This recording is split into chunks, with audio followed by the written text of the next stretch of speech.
Today's scripture reading brings us to 1 Samuel chapter 13. I have this chapter broken down into three sections. The first one I have titled, Conquering Then Cowardice.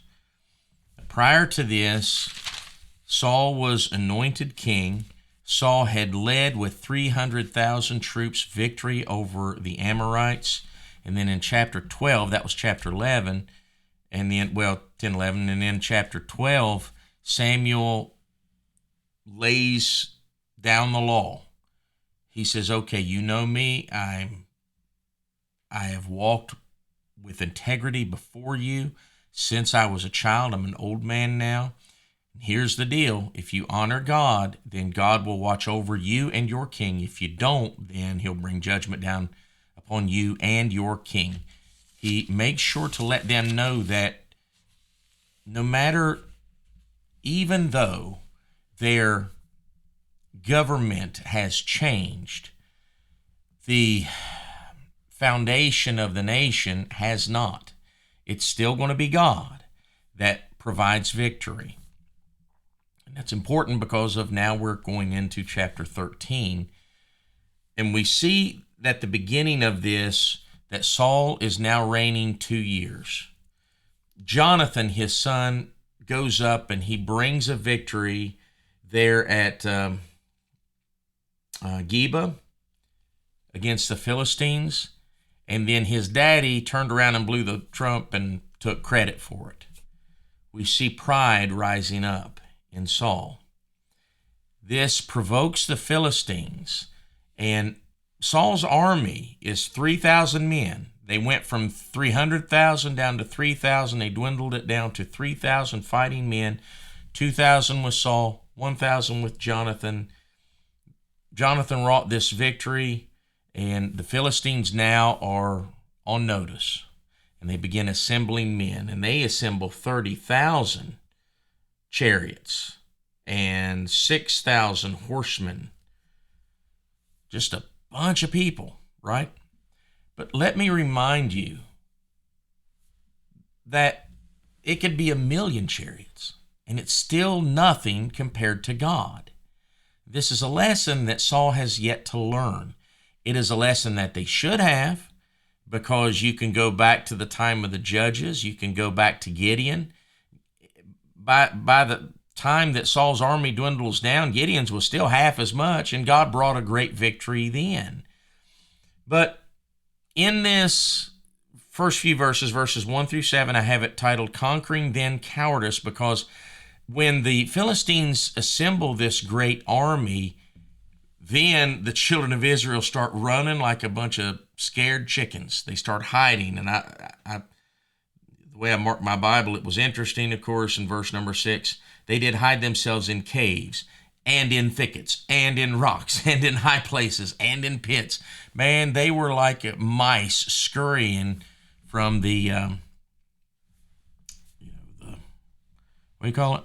The Orkin guy?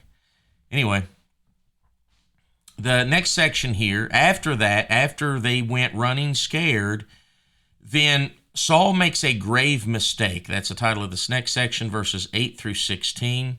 Samuel is supposed to be there in 7 days, yet he had not shown up yet. Saul decides it would be a good idea for him to play a part that he had no business playing. He was a king from the tribe of Benjamin. He was not a priest from the tribe of Levi. That wasn't his job. But what he did was he called the sacrifice, and instead of being patient, waiting on the man of God, waiting on God, essentially, he decided that he would go ahead and do the sacrifice. Now, it's apparent anyway that Saul's regard for the Lord is more on a superficial level. He was looking at God in a more superstitious perspective. You go back to Eli's sons, right? They were ungodly. What did they do? They grabbed the ark as if that ark itself had power. It wasn't the ark that had power, it's the God who sat upon the ark that had power. They looked at that ark as if it was a golden calf, and they took it into battle thinking that that would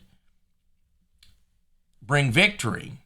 And Saul here is essentially making the same mistake in that he is looking at the sacrifices as more of a superstition than their true purpose, and that was to bringing honor and glory and recognizing the God of heaven. You think of that verse in, was it Romans 3:8? Let us do evil that good may come of it. It was not you're not going to satisfy God by a king making a sacrifice at a wrong time rather than a priest making the sacrifice at the right time. Because of this mistake, Saul's dynasty is taken away. In other words, his children will not sit upon the throne. Now, Saul's only 2 years into his reign, and if you know the history of Saul, he will sit on the throne for 40 years total. His kingdom's not being taken away right now, but it will be taken away. So we see that, and in verses 17 through 23, we see that the children of Israel are invaded and then neutered. That's the best way I could put this. The Philistines invade the land in multiple different directions, and they strip it bare. They take all of the weaponry and the blacksmiths out of their land. So all they have is the axe and the mattocks and the coulters and the ox goads, the things that they could plow with and farm with. But understand this, that even though the Philistines invaded the land and took all of those weapons from the children of Israel, God is and would prove himself still able to bring victory, because we have a God that is greater than anything man can bring against him. And that is 1 Samuel chapter 13. This is the beginning of Saul's downfall. Hope this has been a help to you. Lord willing, we'll see you tomorrow.